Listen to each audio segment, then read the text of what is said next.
Welcome to The Longest Turn. This is episode 65, Spiel des Jahres. Ich heiße Tyler. Hello, this is Kevin.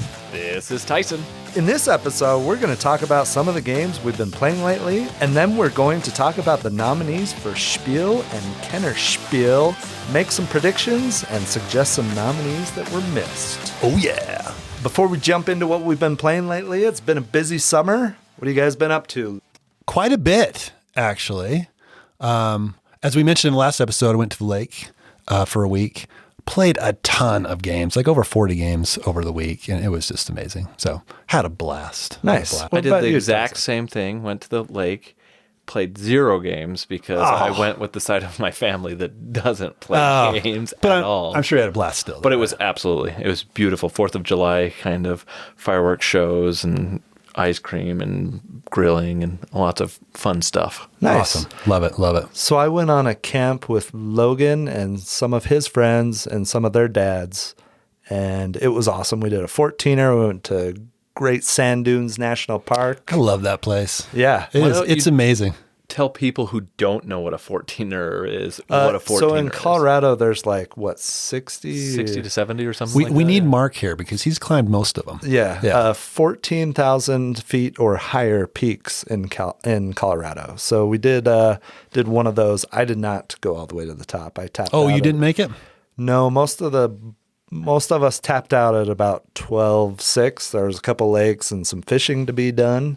Logan tried to go all the way to the peak, and he came up just a little bit short. But I heard dark there was clouds. one boy, right? That Yeah, he ran ahead. Peak, right? There were some dark clouds coming in, and it was getting. It was to the point in the hike up to the peak where it was getting pretty craggy and rocky, and it just was time to come down. You don't want to get stuck in bad weather at the top of a mountain like that. No, that's bad. Even that's bad. it's not 29,000 feet, but still 14,000 feet when you're in the middle of a thunderstorm is not great. So some exposure up there for sure.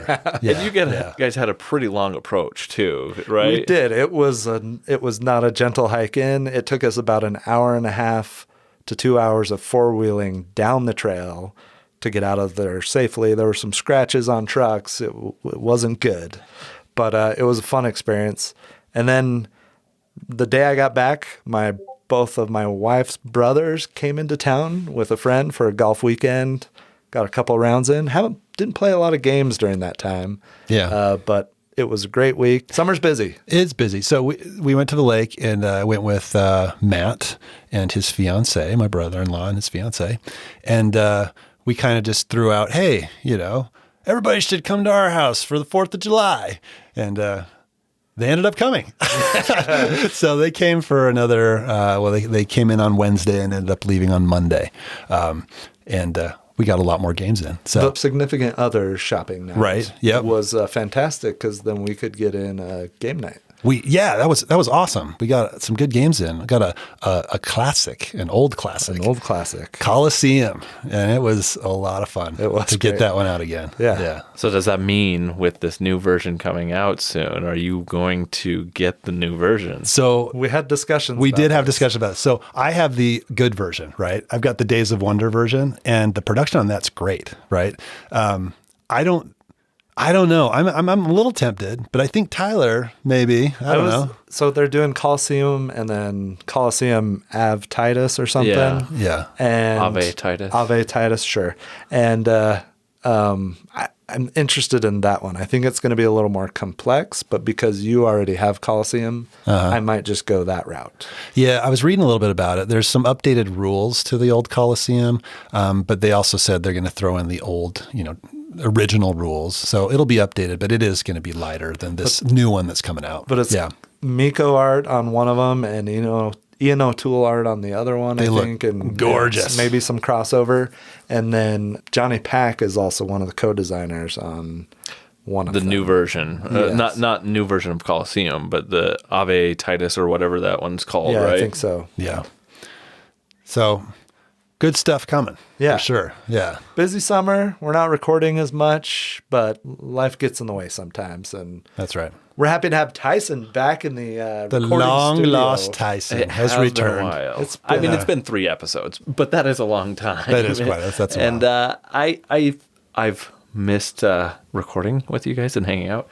Life's just been crazy and busy for me. I think maybe things are starting to slow down a little bit, so I'm hoping to be at game nights a little bit more and recording a little bit more, but we'll see how things go. Awesome. Nice. Sounds great. A couple of episodes ago, before we jump into what we've been playing lately, a couple episodes ago, I joked that, now we'll hear from our sponsor, right? And we didn't have a sponsor. We still don't have a sponsor. But one of our listeners, John, sent in an audio clip that he created for us to fill that sponsor spot. So I'm going to go ahead and play this for you guys. The Longest Turn Board Gaming Podcast is brought to you by Acme Egg Timers, accurately measuring 1 minute at a time since 1902. Time's up! The Idaho Rural Water Association, enhancing aquifer understanding, funding prioritization, and groundwater management planning. Idaho wants you to know your water rights are no joke. And Cheetos. Because hey, you're gonna sleeve the cards anyway, right?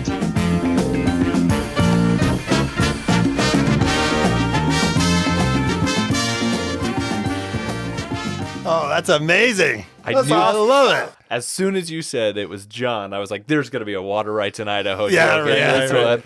one. The sleeve reference, that's great. Yeah, That's great. that was awesome. That is great. So he messaged me a week or so ago and was like, hey, I was listening to the sponsor part that you had in there the other day, and I came up with something for you. Can I send it to you? And I was like, sure. Well, of course. Yeah, and he sent it, and then I was like, oh, dude, I'm totally going to surprise Tyson and Kevin with this when we great. record. I love so. that. No, Thanks, I John. love That it. was Yeah. fantastic. That is fantastic. Yeah, that was that's awesome. really cool. Yeah, that's It great. just made me laugh. Yeah, right. So, Cool. yeah, if you have other ideas for sponsors, send them in. We'll play them. Oh, for sure. Yeah. Let's get more of these. Yeah. We want to be sponsored. Even if it's by a bunch of inside jokes. Yeah. Even better. That's great. So let's get into what we've been playing lately. Kevin, I think you're going first with one of your Favorites. Designer games. This is correct. And it's a game that I've played previously, but got an expansion for. So Jay Tomlinson over at Rio Grande Games was nice enough to send us some games. One of them was an expansion for Jump Drive. This is part of the Race for the Galaxy series of games. If you've listened to the show for any amount of time, you know that I'm a huge fan of Tom Lehman and any of his designs and anything in the Race for the Galaxy series. So I won't go into Jump Drive and how it plays. We've talked about that before. I'll talk a little bit about the expansion, though, and what it adds. So the expansion is called Terminal Velocity. It adds a few things. It adds goal cards, and if you've played any of the race games, these appear in those games as well. So the goal cards, they will give you an objective to go after. It could be the first one to get to 5 worlds played, or the first one to have a certain number of developments, that type of thing. And then if you satisfy that requirement, you flip over the goal card, and you get a bonus token. And this bonus token will give you bonuses throughout the game if you turn it in. It can reduce the cost of a development, for example. Or if you keep that bonus tile to the end of the game, it'll give you 5 victory points. So if you don't use it, you get the victory points at the end, which could be the difference in winning the game. Okay, so that's the goal cards. That's one thing that it adds. The next thing it adds is Start Worlds. This is also something that's in, Race for the Galaxy and the other games. Start Worlds, you get dealt a military world and you get dealt a non-military world. And after the goal cards are revealed and after you have your hand of cards, you can choose which one you want to play and you discard the other one.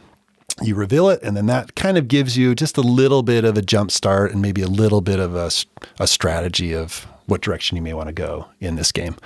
Okay, those are the 2 main things that it adds. It also, and I think this is super cool, I haven't played with this yet, but it adds a solo mode and a little bit of a solo campaign. Ooh. And this is not designed by Tom Lehman.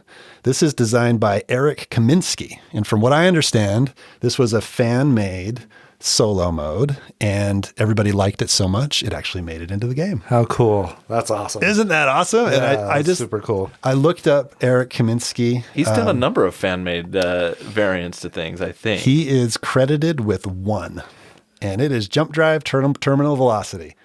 I think Unless that there's he's made some- some print and play. Like, I He could may be have. wrong He that may have. for other ones, and I can't remember what it is that I've seen in other games. And if that's the case, I just feel like I recognize his name is also. That's possible. According to Board Game Geek, this is the only one, but maybe there's some print and play. I don't know.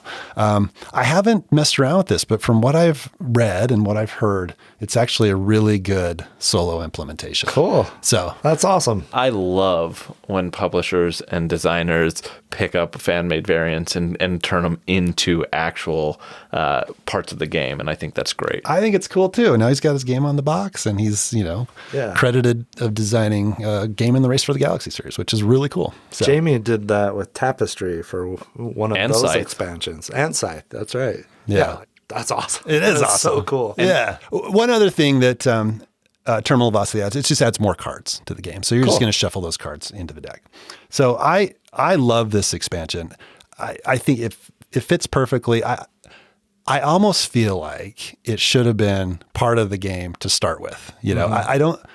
The game is, and I understand why they didn't add it, because I think Jump Drive was marketed towards an entry point to Race for the Galaxy, and so they wanted to keep it pretty simple. And they hadn't collaborated with Eric yet. Yeah, they hadn't collaborated with him yet. But as far as the goal cards go and the start worlds, it's like, yeah, it probably could have been in there from the beginning. And even so much like introducing new players to the game, probably you would have this stuff in there from the get-go. Was my initial thought. But I did introduce it to Jamie, Matt's fiance, and my wife, and I did go back to the base game and just introduce the base game. And I think that probably worked out a little bit better. But if you've played it once, throw in all this new stuff, because it adds so much to the game. It's awesome. I love the goal cards. I love getting my hand of cards, looking at the goals, looking at my start world, trying to find a synergy. What engine am I going to try and build this time? And then I try and build it and see how it works. It's a 20-minute game. So if it doesn't work, just play again. It's a really quick game. That was one question I had. It enhances the game experience, right? Yep. Does it extend the gameplay length? Because Jump Drive is a pretty quick game. Slightly, because normally in Jump Drive you play to 50, you play to 60 in this one. So it's like you're getting your engine up and running quicker. So I don't think it really adds a whole lot of extra time. Nothing that would upset anyone that was interested in the shorter experience still. Nope, not at all. Cool. It says 30-minute playtime on BGG. So it probably maybe adds 5 minutes. I don't know. Yeah. It's still a short game, and it's a super satisfying engine building experience in a really compact package. So if you haven't played Jump Drive and you like Race for the Galaxy, I think it's worth checking out. It's kind of scratches a different itch, Or if you like Tom Lehman. Yeah, if you like Tom Lehman engine builders, then give this one a try for sure. So that is the Terminal Velocity expansion for Jump Drive. Nice. So one of the games that I'm going to talk about, I ordered from Germany as soon as the Spiel nominees were announced. And this is actually one of the Kennerspiel nominees. And it is Große, Kleine, Edelsteine, which is big, small gemstones. This has not been released in the US yet. It's published by Schmidt Spiel, and the designer is Wolfgang Warsch. And I love some of Wolfgang's designs. Quacks of Quedlinburg, that's pretty clever. Taverns of Tiefenthal, he's got the mind. Doppelt so clever. Yeah. And The Clever series. yeah, the clever series. Okay. So Wolfgang's got some awesome games out there that I love. So I saw his name. I've got a little 3-year-old in my house. I was like, you know what? This says ages 5+. He can handle it. So I ordered it. Took like 3 weeks to show up from Amazon Germany. And in the words of my 3-year-old, this game is awesome in the 3-year-old's eyes, right? Mm-hmm. It's a pretty lightweight game. So basically, you put out a bunch of gem tokens and you put them face down so you can't see what they are. And there are different shapes. So there's like a more circular shape. There's some triangle gems. There's some diamond-shaped gems. There's 7 or 8 different shapes, right? And all of these tokens are sized slightly different. And then you'll flip over 3 cards in a round. And the first one will tell you it'll show you a picture of the stone that you're trying to pick out of the field of face down stones. And it'll have a symbol on it like a spider or a cloud or a candle or a moon or something. And so you're trying to pick from the field of gems that are face down the right shape. Obviously, the shape's easy, maybe not so much for a 3-year-old, but the right size of the token, and you'll put it in your little play area, okay? And then you'll do that for the other 2 cards. You'll pick one for each card. So you might have a diamond shape one, a ruby, and then a triangle one. And then you'll flip over the first stone that you picked, right? And you'll compare it to the card.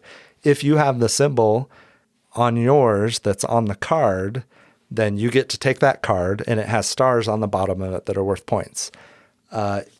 So I might have picked the right size, so I'll get the card. My son might have picked one that is just slightly bigger or just slightly smaller, and there's 2 more symbols on the card. And if he has one of those symbols, a candle, a spider, a cloud, whatever, then he gets a token towards his magnifying glass. When you get 3 pieces into your magnifying glass, you get to draw a card, and it's like you get points, and then you start over. So it's kind of a bonus for getting close but not picking the actual card, right? You reveal 3 cards, reveal 3 tokens that you've picked, you get those cards, and then you do that 5 more times. So it's 6 rounds long, and then whoever has the most stars at the end of the game wins, okay? And becomes the king or is the king. I don't know. The rules are in German. I could not find English rules anywhere, which I kind of expected. So I used Google Translate. I think I got the rules down well enough that my 3-year-old and I can play. So it's been a lot of fun. Look, it's like a 1.0 complexity on BGG, whatever. But it's geared towards younger kids, and if they have a good time, that's awesome. Right. And like tonight, I was playing before you guys came over right after we ate dinner, and man, this game's awesome. Dude. That's what it's all about. And when I come home, he'll run up, Daddy, and give me a hug, and then he'll be like, can we play the gem game in your office? That's happened 2 or 3 days this week, and I don't know, that just melts my heart and makes me happy, and I love that experience. So fun little game from Wolfgang Warsch, and definitely I can see why this is on the child's game of the year or children's game of the year. I have not ventured into a lot of different card games with my 3-year-old because he's a little bit harsher on components, I think, and I've yet to instill in him, but we did actually get, in the mountains, we purchased a game that was magnetic, like it's called Yikers. I don't know if you've heard of it. You might have seen it. There's a couple versions of it, but like essentially what it is you've got those magnetic stones, and there's 20 of them in a bag, and then you have these 4 triangles, and you set up the 4 triangles in different shapes, and you're trying to place the magnetic stones on these little 4 triangles without attracting any of the other magnets. So everybody takes turns and does that. And so you're trying to either push them, like you can flip them on one side and they'll have opposite reactions versus attraction, right? And so like you're trying to manipulate things. And my 3-year-old loves that, but that's about the extent of what I can get to play with him. He also has played like Happy Salmon and stuff like that. He likes that, but he's harsh on components. So yeah, I mean, my 3-year-old has destroyed Dragon's Breath. The box is still there, but the interior is a little... Seen better days. Yes, it's seen better days. There's some missing the gems. This one goes back up on the shelf, and he does not have free reign with. So, but he loves it, and feel like I'm already starting the path of having another gamer grow up in this household, which I'm happy with. So nice. That's a success. Yeah. It's exciting when your kids are excited about games, and that feeling doesn't wear off as they get older. No, so we were playing Coliseum, and my almost 18-year-old, crazy I'm saying that. You're old, dude. 17-year-old came running downstairs, and she had a pack of Lorcana in her hand, and she's cool. like, "I pulled a legendary foil." She was so excited, and she showed me it was Piglet, and I'm like, "That is awesome!" That she was so passionate about the game. Yeah, that's cool. That's just awesome. That was it. fun. Yeah, that's cool. Yeah. It never gets old when they're excited about games. Yeah. We're not going to really talk about the Kinderspiel nominees, but the other two are the Magic Keys. I don't know anything about that one. And then Taco Cat Pizza Jr. I saw that. How do you get simpler? Like that? I don't know. Well, and how is Taco? I don't know. Whatever. Anyway, I'm interested in figuring out what's different about that one for sure. yeah, Right? I saw a comment somewhere, and somebody was like, "Well, is the next one just going to be taco?" Yeah, you have a deck full of tacos, and everybody just slams the pile every time. Yeah. So those were the three nominees: Big Little Gems, the Magic Keys, and Taco Cat Pizza Jr. And Nice. Now that you say that, I remember seeing that and thinking, my 3-year-old actually does play Taco Cat Goat Cheese Pizza with a little assistance, but like we've played that. I don't know. Yeah, I'd be curious to see what it does. Any trips to the emergency room? Not yet. Okay, well they're coming, I'm sure. Their hands aren't heavy enough yet. Yeah, right. But Dad's hands are. Wham! Just crushed every bone in my hand, Dad. Yeah, right. Unfortunately, Dad is faster too most of the time. Yeah, I So- guess that's true. That's true. Yeah. Speaking of the spiel, as we're going to talk about on this episode, I want to talk about a spiel adjacent game. So last year's Spiel awards, every year Spiel also has recommended games. So they have their nominees, and then they have games that they recommend on top of that as, hey, these didn't quite reach the level of nomination for the award, but they're noteworthy games. So one of those games that was recommended last year was a game that I got played recently called MANTIS. This is a game that is made by the makers of Exploding Kittens. Whoa. Okay. So- high hopes for this one. I actually didn't know that until after I played, Okay. and I think it would have colored my opinion of the game at first. Just Right. Thinking, oh, this isn't going to be all that exciting, or maybe it won't be all of that like complex, and it wasn't, to be fair. But I think going in this with no knowledge of that helped me to actually enjoy this game. I ended up really liking this game.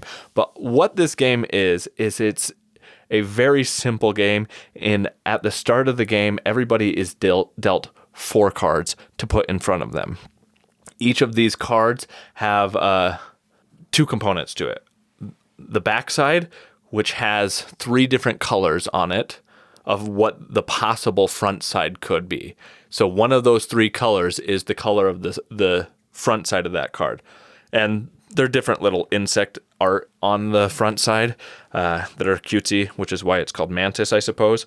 But it is, of those 3 colors, like I said, one of those is going to be on the front side of that card. So at the start of the game, everybody's dealt 4 cards. On these 4 cards, you're going to see what colors you have, and you're going to put them face up in front of you.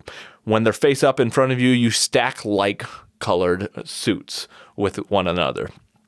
Ultimately, what you're trying to do in this game is it's collect cards. So once one player has collected 10 cards, they've won. Because there's only 2 actions you can do on your turn. You can either score or you can steal, or attempt to steal at least. And that is the entirety of the game. So every round, there is a stack. The remaining cards of the deck are put in the center of the table, and all players on their turn, before they draw a card, will decide, am I going to score this round or am I going to steal? In order to score, you can see what's on the back of those cards, one of the 3 colors that it could potentially be. So it's a kind of a probability game. How likely, based off of how many colors are out and available, is the color I'm going to score. So if I say I'm going to score, I'm going to draw the card, reveal it, and if it has the color that I have in front of me, I can score however many, meaning I can take the cards in front of me and put them in a pile of a score pile. And that pile's safe? And that pile is safe the rest of the game. So nobody can touch that. But if I don't choose to score on my turn, I choose to steal. So essentially what I'm doing is I look at the card on the top of that deck. I can see the 3 colors. I look around the table and I say, Tyler, you've got the purple cards over there. You've got 4 purple cards in front of you. I'm going to attempt to steal because the back of this card has a purple on it. So I attempt to steal. If I flip it over and it's purple, I take all of your purple cards and put it in front of me, including the one that I just did. Nice. And now it's in front of me. I don't get a score until I can at least try to score next round. So somebody else can steal it from you. So somebody else could steal it back from me. Okay. But here's the catch that I think makes this game very interesting is that if I choose to steal and I guess the color is not the right color, Tyler gets that card. Okay. So I'm giving you a 5th card yeah, or whatever. you've got a purple. 33% chance that you're going to, well... It would be a different color. Right, that it's going to be a different color, and you're trying to determine, is it worth it to try and steal his 4 purples over there and potentially give him a card of a different color? And you have to weigh the fact that Tyler has 4 purples, but this card has purple, red, and yellow on it. But Tyler also has 3 yellows and 2 reds, but Kevin only has 2 purples, but he doesn't have any of those other colors. So maybe I'm going to go and try and steal from Kevin instead. So I'm not feeding into your system. I kind of want to play this after we're done recording. Yeah, right. No, it's a lot of fun. And I was surprised at how simple it is. It's a quick game, and it's very easy to get into. I think it plays up to 6 players. This is... 10 minutes, right? 10 minutes. Yeah, so fast.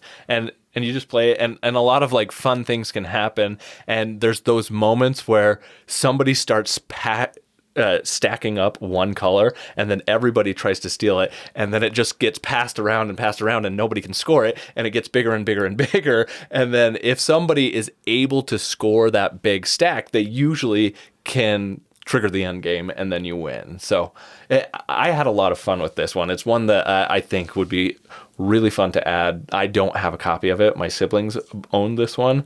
So I'd consider picking this one up because of how much fun I had with it. So we don't have a copy in the group then. We do not. I might have to change that. Yeah. Yeah, this sounds fun. As long as it doesn't go on forever like Unstable Unicorns. Or Exploding Yeah. Kittens. Right. Or, yeah. No, this is much quicker play, and it's and there are strategic elements of it, and it's pretty... The only randomness is what is on the cards, like what is the card, but you have probabilities of that, so it's playing those probabilities that is pretty interesting. That's cool. This sounds like something my family would love. Yeah. I got to try this one out. I probably have some shipping thresholds I need to get to.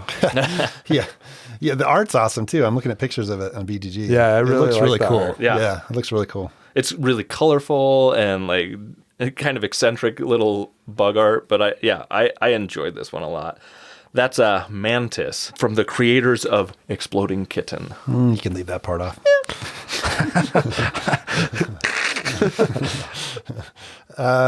Cool. I like it. That one sounds great.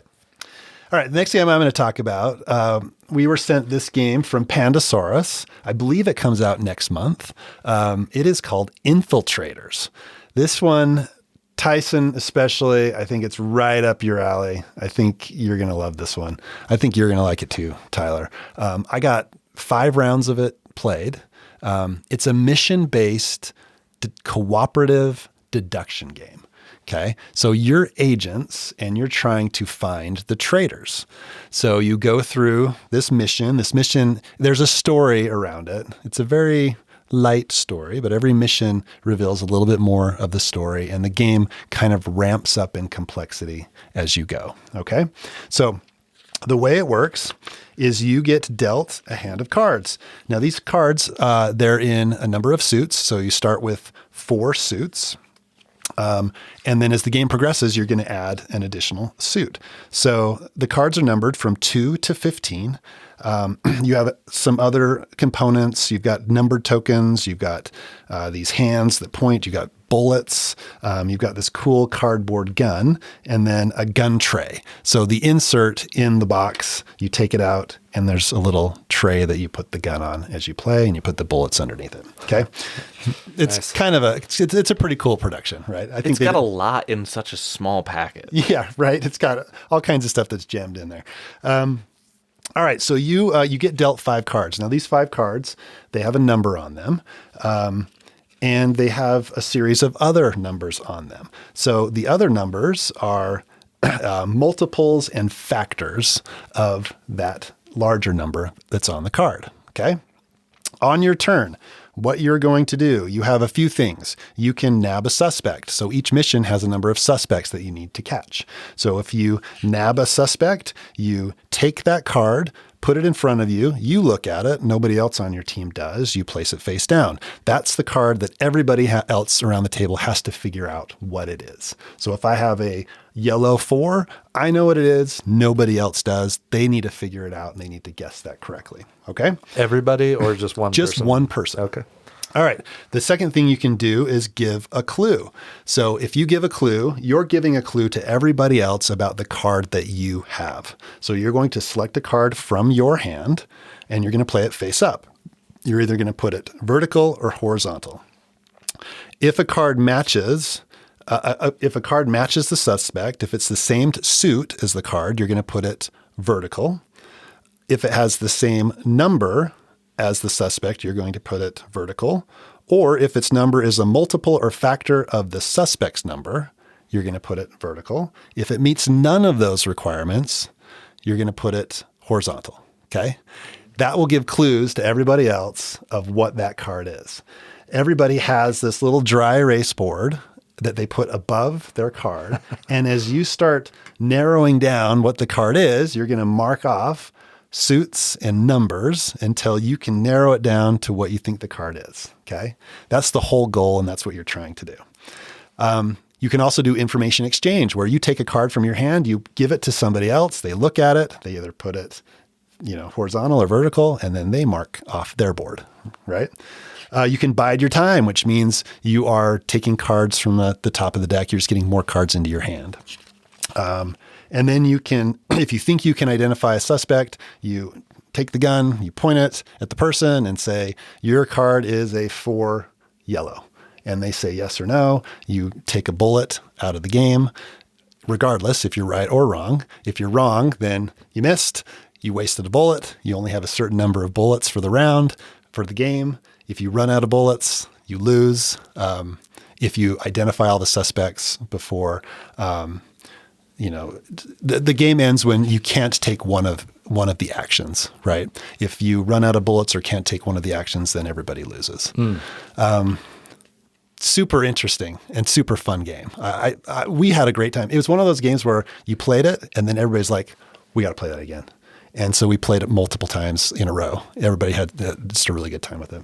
And so do you play a mission until you beat it, or do they get progressively harder, like in The Crew or something? So this is one of my nitpicks with the game. We never lost. So we won every mission that we played. There's like 20 or something. Yeah, there's 20 missions, and we went through 5 missions. So it adds like different things. So one of the missions, we couldn't talk to each other, right? So everybody had to be silent, which was a pretty fun mission. It was cool. The last mission we played, it added the 5th suit, which it just makes it a little bit more difficult, where we added the black suit, and it was just harder to deduce who was what.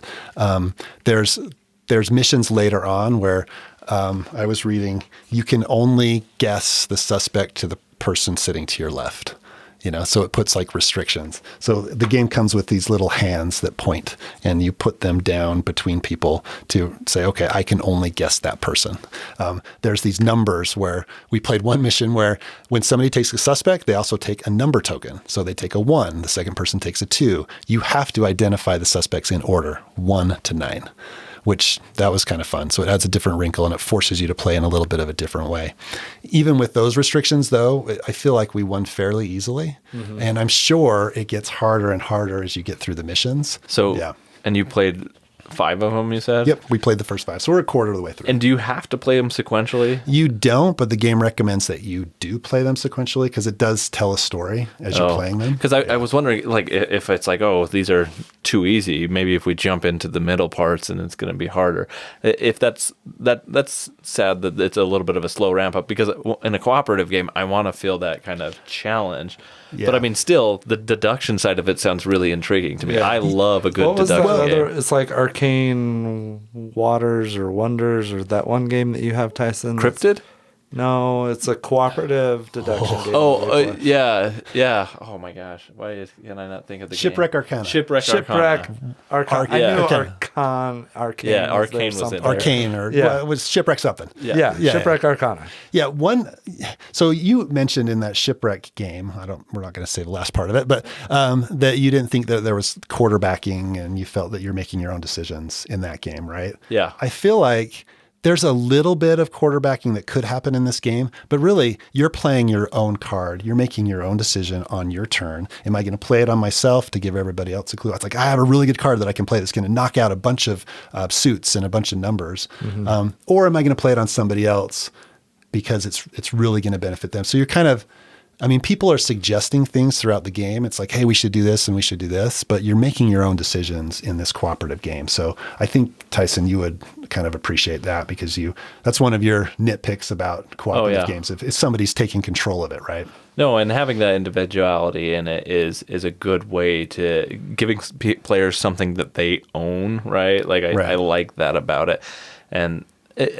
And that intrigues me. The whole game in and of itself intrigues me. I love a good deduction game. Cryptid, Shipwreck Arcana, Planet X, Turing Machine. I haven't played, but wanted to play that one.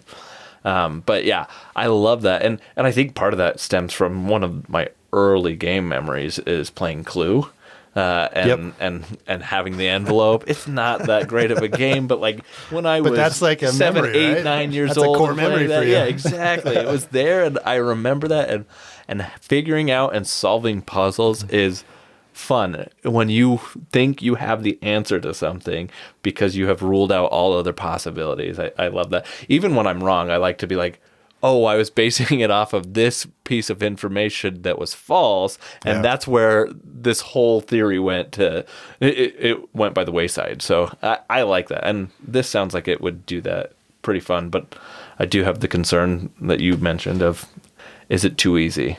Yeah, but it is a satisfying experience. Like even though you win, it's like it's fun to say, oh man, I got this perfect card. I'm going to play it, and everybody together figures out, oh, wait a minute. No, it can't be yellow because this, and this, or, oh, wait a minute. There's a red 2 over there. So it can't be the red 2. Mark that off, which means it can't be this 2. Okay, cool. And then everybody's figuring that out together. And then when you get down to maybe 2 numbers, you're like, all right, I'm just going to go for it.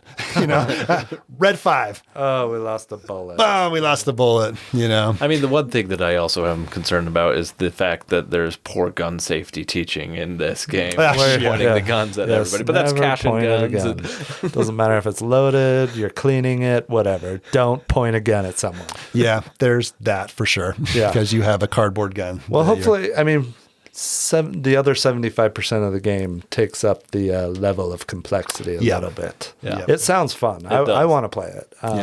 Yeah. It's good. It would be kind of fun if there was like a hidden trader element to it. That's what I thought at first. Maybe an expansion. I don't know. But I immediately went there because I was thinking of Inside Job. But I had the same line of thinking, and the art is similar on Inside Job, and yeah. So it's funny. We played this one, and then we played Inside Job. It may have been the same night, so it was a theme night apparently. But they do have like similar art and a similar feel, right? Yeah. So cool. If you like deduction games, it's definitely one worth checking out. Yeah. So that is Infiltraitors by Pandasaurus. I don't think I mentioned who the designer is. It's John Keane and Liam Keane are the designers on this one. Nice. So I'm going to talk about one more game. I've played this 4 times now in the last few days. I've played it 15 in the last 2 weeks. Yeah. So this is a really old card game. It came out in 2007, originally published by Z-Man Games. The author on the rules is Naoki Homa. It's called Parade. And it's got the Lewis Carroll Alice in Wonderland art. At least the old version does. The newer one looks like the Cheshire Cat on the cover of the box. But Kevin's got the original version. So this game, it consists of 66 cards. There's 6 different suits or colors.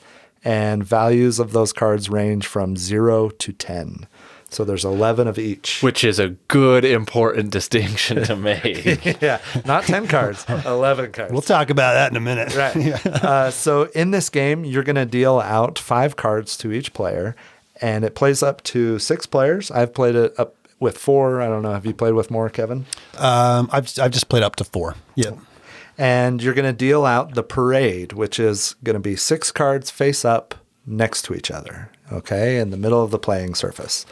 And on your turn, you're going to play a card. You're going to put it on the far right side of that parade. And if you play a yellow 3, you're going to count 3 cards to the left of where you're playing it. So you're putting it at the end of the row. You're going to count 3 because you played a 3. And those 3 cards are safe. Okay, you don't have to worry about taking one of those cards. If any cards further to the left in the parade are less than a 3 or they're yellow, you're going to take those cards and add them in front of you face up. And you don't want points. You don't want to take cards in this game unless you know you're going to have to take cards and then you want to take the majority of a specific suit or color because there's some scoring things that happen at the end of the game that are interesting. So you're going to play a card. You may or may not take cards out of the parade. You're adding to the length of the parade, and then you're going to draw a card, and then it's the next player's turn. You keep playing until the end of the game is triggered when someone has all 6 suits in front of them, or the draw pile is empty. Okay, and at that point, you're going to play one more round, and you're going to have 4 cards in your hand at the end of the game. Everybody's going to pick 2 of those cards to play simultaneously. So you'll select 2, put them face down. You'll reveal them all at the same time. And this is, again, very important because it might change who has the majorities in different suits. So you count up points at the end of the game. Whoever has the fewest points wins, or the fewest negative points wins. How it plays out, or how you score the cards is, if you don't have a majority of a suit, you're going to take the face values of that suit, and those are going to be bad points for you. If you do have the majority or are tied for the majority of a suit, you flip that suit face down, and even if you had 7 yellows that totaled in value of 27, you're only going to score 7 points. Okay? 1 per each card. 1 per each card.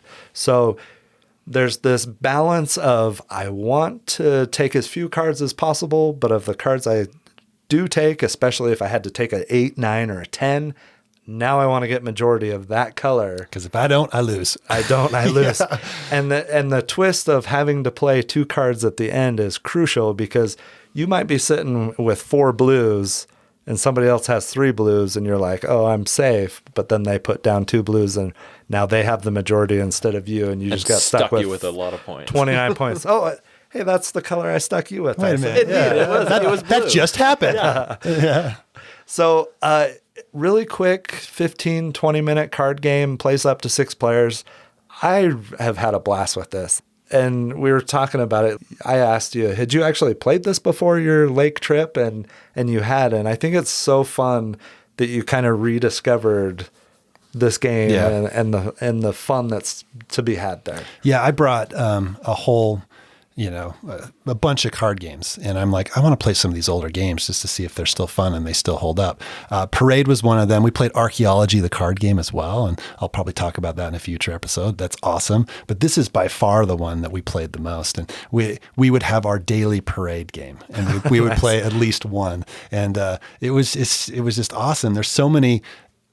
I love games that have a simple rule set and that have really fun, interesting, crunchy decisions to make. And this game, that's just all it is, right? Mm-hmm. It takes 5 minutes to teach, but you have tough decisions to make, right? Am I going to go for the majority of one color, or am I just going to try to get as few as possible? I've had games where I've tried to go as few as possible, and the last turn or 2 turns, I have to take a ton of cards and I end up scoring a ton of points, I had a game recently where I tried, okay, I'm going to go for majority of everything just to see how it works.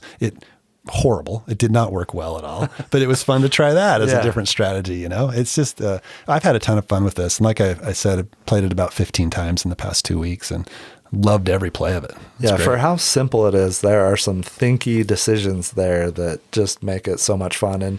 And not only what your decisions are, but like you're waiting to see what the player Yes. directly before you does, because it could totally change The board state changes. Yeah, Yep. and it might make things really bad for you or really good. So Yeah. That's what I was going to say, because so I played for the first time tonight and I had a lot of fun with it. I think there was a little bit of a learning curve for me just as the first game, as there is to any game. And so it was, I made some blunders that were new blunders, but it was also fun to kind of see how those worked out, I feel like, because looking back, I can actually look back at this game and be like, oh, if I held on to that card, then I could have pushed my luck and done this type of thing. So, for example, I had Kevin had the majority in the yellow suit. And for the whole game, he had the majority pretty much of the yellow suit. But I had a number of cards, and I was within striking distance. I had a yellow 0 in my hand, and there was I played it to grab a yellow and add it to mine so that we were within one card. Perhaps if I had held on to that one, I could have played it and then had gotten that other yellow one another way and then tied us up. And that way my yellows wouldn't have scored, because at the end, my yellows gave me 15 points, which was a big difference, because the 15 points actually was, I was 15 points more than either of you two. So it was interesting, but I really enjoyed it. It gave me vibes of something like No Thanks, right? Where you're trying your best to make the best of a bad situation, right? you don't want to take points. Every hand is a bad hand in this game, and so how do I make the best of this bad hand? And I like that kind of experience, and I think it's really interesting to kind of figure out, okay, where is my best option here? And there's some mathing out that can happen, but it's quick enough that it's okay. It is going to take me a couple seconds. Yep, this is going to be my best option, and that's a lot of fun. Yeah, and I love how there's two ways the game can end, Yes. right? So that adds a level of tension to the game, because you can see somebody has collected 5 colors, and there is that last color that's on the board, right? And you're like, oh my gosh, I'm going to get stuck with these cards at the end of the game that I don't necessarily want, right? And I just got to get that red card to do that too. Exactly. Or are they going to prolong the game and it's going to go 3 or 4 more rounds and the deck's going to, run out? It's like that just adds a little bit more tension to the game, which I think is really cool. Well, we played the other night. We played it twice, and then we played Coliseum, and that was my first Coliseum play.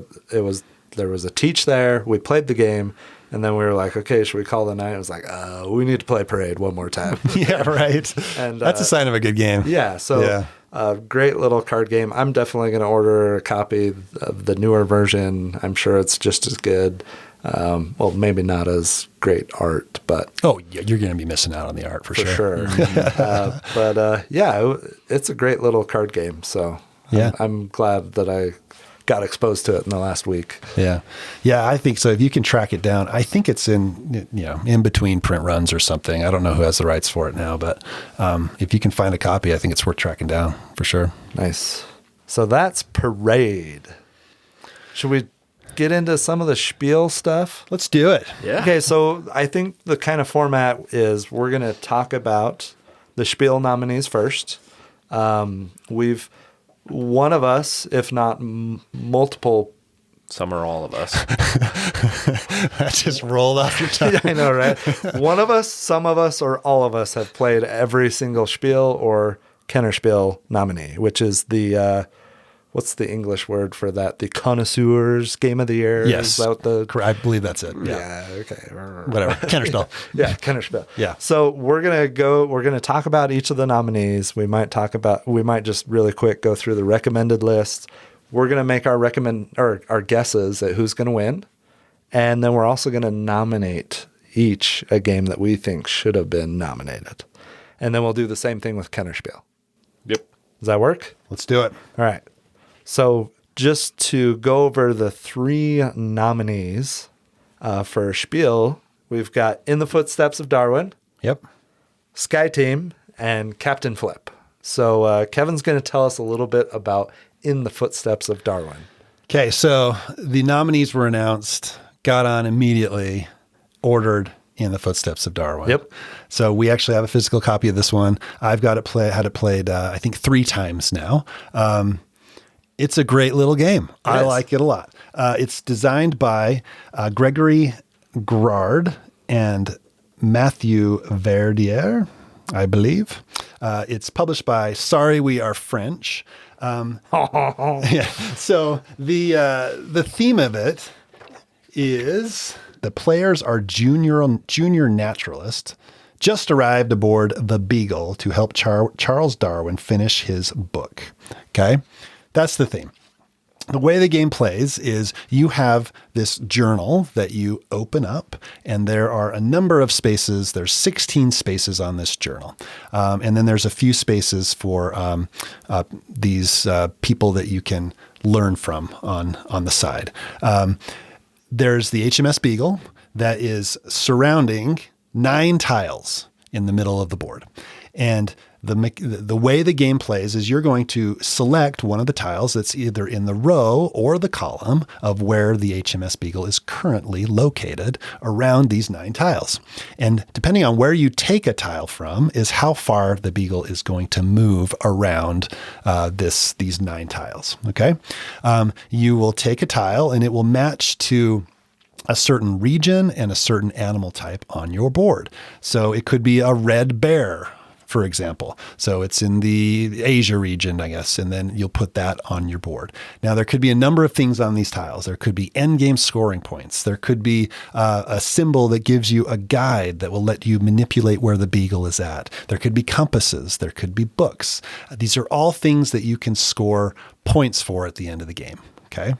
Then there's theories, and these theories are endgame bonus points that you get based on which tiles that you select. So in the last game we played, there were bears. I got 1 point for each bear that I collected, right?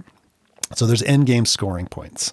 The compasses in the books are a multiplier. You'll get multipliers at the end of the game. If you complete a complete row or column, you get a publication, and that publication will give you 5 points at the end of the game. So what you're trying to do is you're trying to select tiles that have good synergies with your theories that'll give you end of game points. You're trying to get books and compasses to get multipliers. You're trying to get people that help you, that give you extra bonus points. And then whoever gets the most points at the end of the game wins. This is a very light kind of set collection, end game scoring, bonus point type game that I think is a lot of fun. I think they did a really good job with it. The production is fantastic.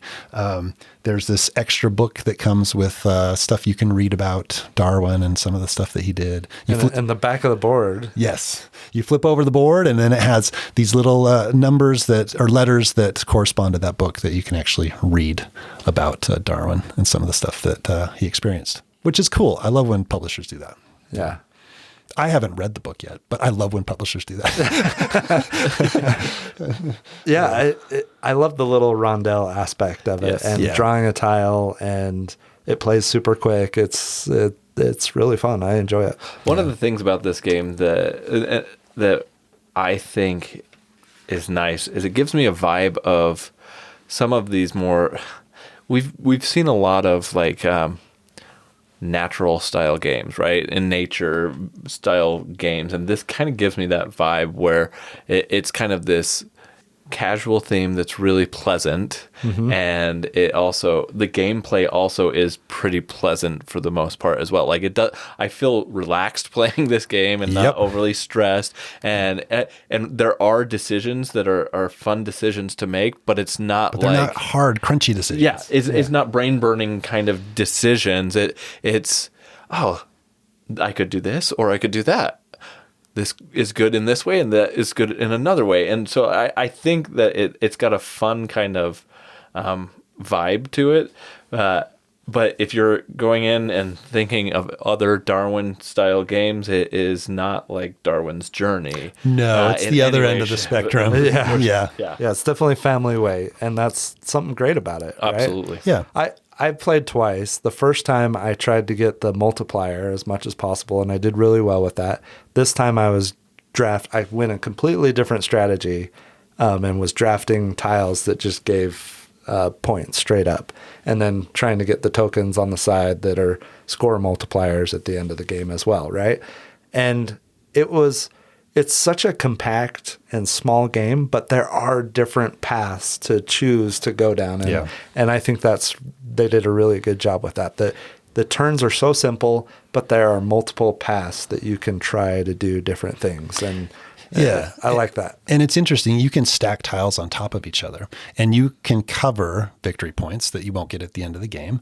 But it could be beneficial to do that, right? So there's decisions to make, because when you do stack on top of another tile, you get a new theory, which will give you potentially bonus points at the end. So there's some fun, interesting decisions there as well, right? Am I losing points now to get more points later? That type of thing. And I think it's very much multiplayer solitaire, but at the same time, you can look at another player's board and say, I know that they're collecting these books and compasses. Yeah. So I may take this one because I know it puts that tile out of reach for them, right? So there's a little bit of player interaction I there. think your first play is a solitaire play, and then after that, you're looking to see what other people are collecting. I think that there's enough room, because it was that casual vibe I was talking about. Like, even on my first play, I was looking at your guys' board, and one of the things is, in that play, Tyler and I had the same theory, right? Like, to start, like was completely random. So I promise it was very much already attuned to. We're going after the same goal right now, and we only have one goal to start the game.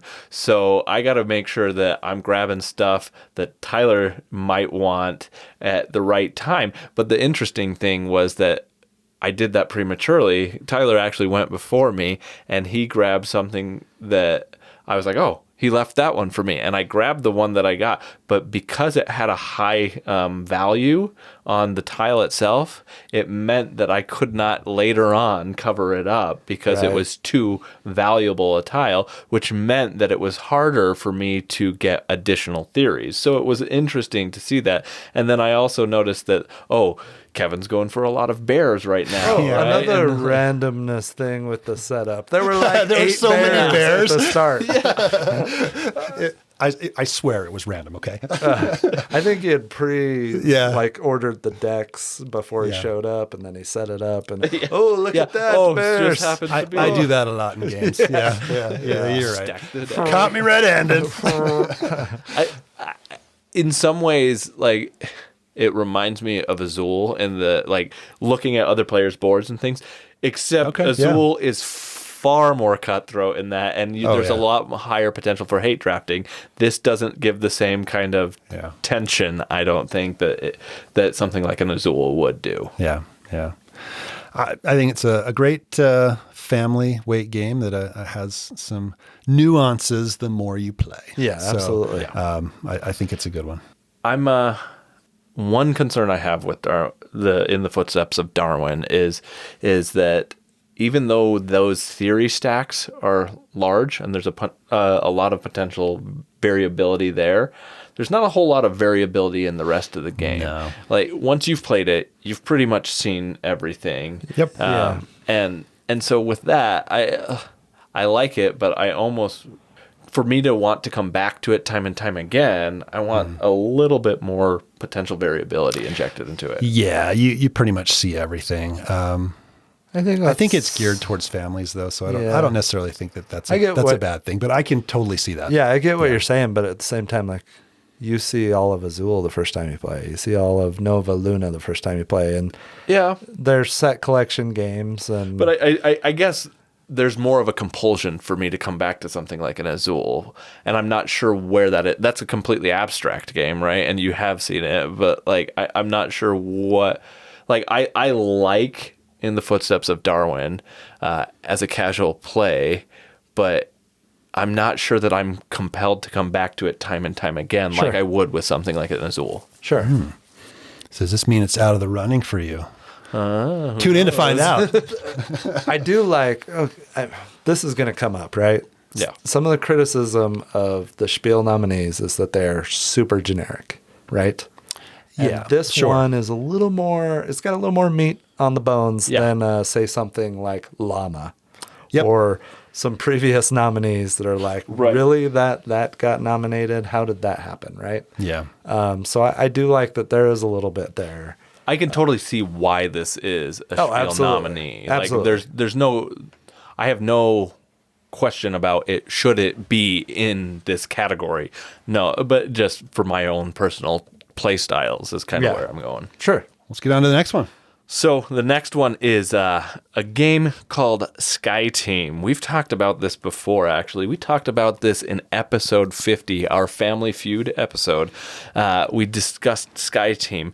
This is a game I've had a fair amount of exposure to. I've played a lot of games of this, and I really enjoy Sky Team. But essentially what Sky Team is, well, first it is designed by Luc Remon, and it's published by a number of publishers. I think Cosmos is the one that's probably the one that I've played, but there's a lot of different ones in there as well. But how this is a cooperative game, and if you know me, I don't typically like cooperative games, but I love this game. And this is a completely cooperative experience here. How this game works is you and one other player. It's a 2-player only game. Are pilot and co-pilot of an airliner, and your goal is to work together to try and land an airplane. So essentially, what you're doing is prepping your plane so that it can land on a runway. In the game, you have dice that are used to be able to determine how to do that, and you're slotting these dice based on their values into different things. Some values will allow you to drop the landing gear. Some will allow you to radio to the air traffic control to move planes off the runway. Some will allow you to open your flaps, and then others will allow you to get a little bit of coffee so that you have some clarity to be able to land your plane, right? So there's a lot of different things where you can place this. Each player is trying to basically set that up. And the pilot and the co-pilot have two different responsibilities. So a pilot can't take over the responsibilities of a co-pilot, and the co-pilot can't take over the responsibility of the pilot. And here's the hitch, though. You can't talk.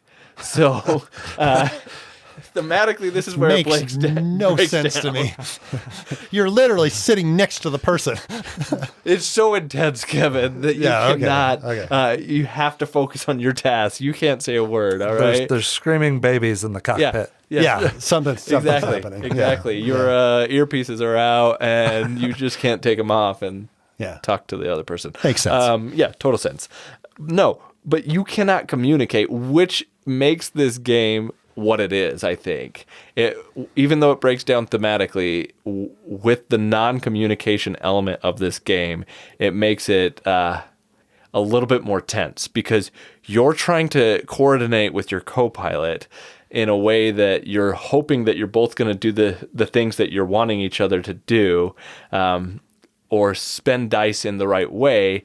And when it works out, it's really nice, and you're like, okay, good. You put the die in the area that extended the flaps so that we could slow down a little bit because we needed to do that, or we needed to level out the plane, and we had to have the right values there. I only had a 6. I'm glad you had a 5 because now we're level. Yeah, exactly. The difference between those allowed us to level out the plane a little bit. So it's an interesting experience, but to me, I think this game has a lot of interesting parts, and that is like the vanilla version of this game.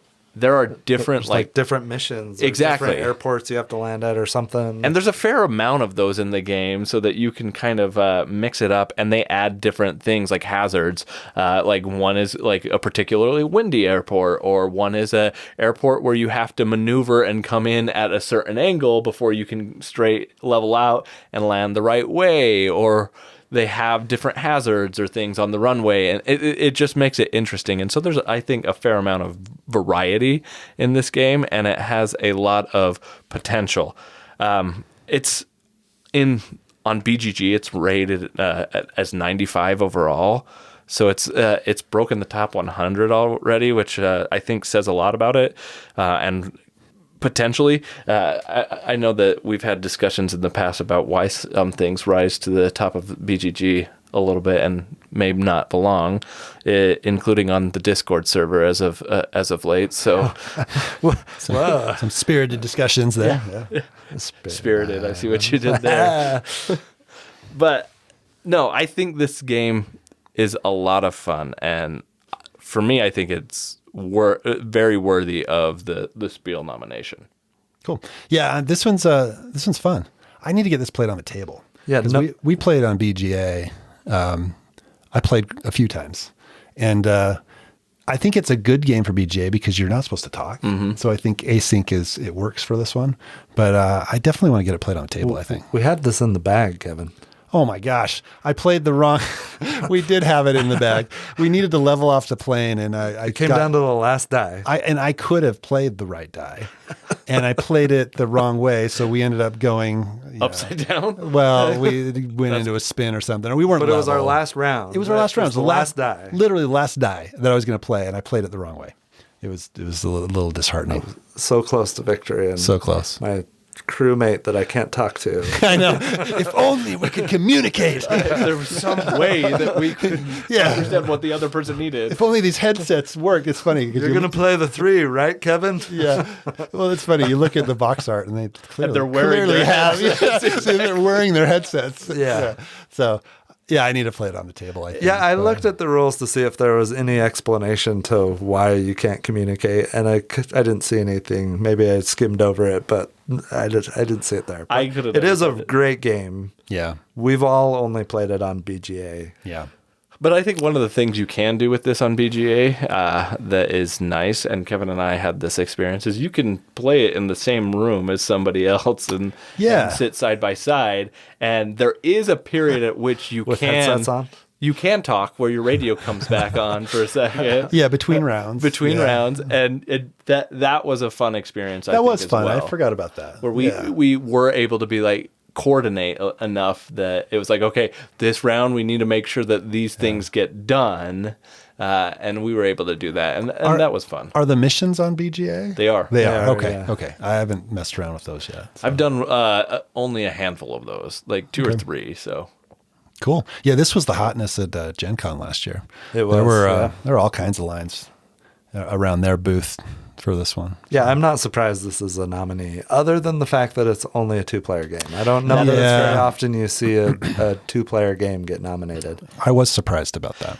I think, honestly, that's my biggest hiccup about owning a copy, is that how often am I going to be playing a 2-player game only for... It's quick enough that, like, if somebody shows up early or stays late at a game night, it's quick enough that you could put that out and play it for that purpose.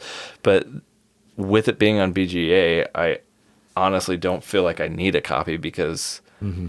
And if I can play it in the same room as somebody quickly, I think that gives me what I need. I do think that playing with the dice is a little bit more tactile, and there's some things that are missed there a little bit, and the art here is really pretty, but yeah.